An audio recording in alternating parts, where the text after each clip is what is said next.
در اعماق زمین تاریکی مطلق خوابیده بود تا اینکه روزی بشر کشفش کرد و معجزه‌ای رخ داد و اسمش رو طلای سیاه گذاشت.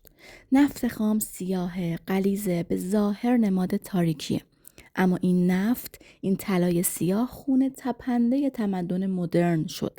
ماشینا رو به حرکت درآورد، شهرها رو روشن کرد، جهان رو به هم پیوند داد و ارزشش در همین تبدیل شدن بود. ثابت کرد که تاریکی لزوما خالی نیست، گاهی پر از انرژی خفته است که منتظر یک شکاف، یک فرصت، یک کشف شدنه تا فوران کنه و تاریکی سطح رو روشن کنه. این راز به هنر تبدیل شده و در واقع میخواد بهت بگه که در اعماق تاریکی ها جستجو کن. نوری در انتظار کشف شدنه. این گوشواره، این رگه های طلایی بر اون سطح مشکیش، همون لحظه قشنگ خروج از تاریکی و تبدیل شدن به ارزش رو در خودش جاودانه کرده است. بریم با هم دیگه این گوشواره جذاب رو بسازیمش. من برای دور تا دور بیسم که رزین ریزش نکنه از خمیر خشک نشو استفاده کردم. در ابتدا رزین و هاردنر رو با هم دیگه ترکیب کردم. یکم رنگ خمیری مشکی بهش اضافه کردم و در اون بیس مورد نظرم ریختم. اجازه دادم که 24 ساعت خشک بشه.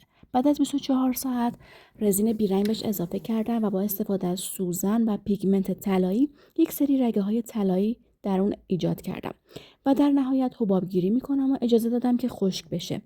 بعد خمیر خشک نشده دورش رو تمیز کردم و خرچارا رو اضافه کردم به همین قشنگی. و در نهایت با کاغذ کرافت شروع کردم به ساختن یه جعبه دستساز و همونطور که میبینی جعبه رو ساختم و گوشواره رو داخل جعبه که خودم درستش کردم قرارش دادم. تو هم حتما این گوشواره رو بساز که بهت یادآوری کنه که الماس درونتو کشف کنی، یا اگه دوست داشتی میتونی اونو به من سفارشش بدی. هر گوشواره یه توضیحاتی داره که همراه با توضیحاتش ارسال میشه. توضیحات این گوشواره رو الان براتون میخونم. عزیز من، خوشحالم که برای کشف نور درونت قدمی برداشتی و خواهان کشف انرژی پنهان در وجودت هستی. این گوشواره برای توئه. تویی که میدونی چطوری از دل چالش ها نور خلق کنی.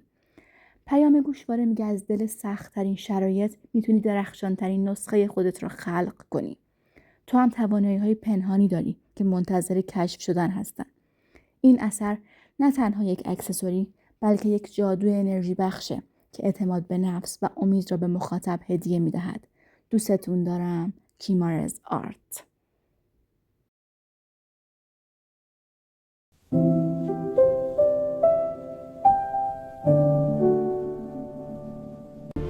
چنل کیمارز رو لطفاً سابسکرایب کنید.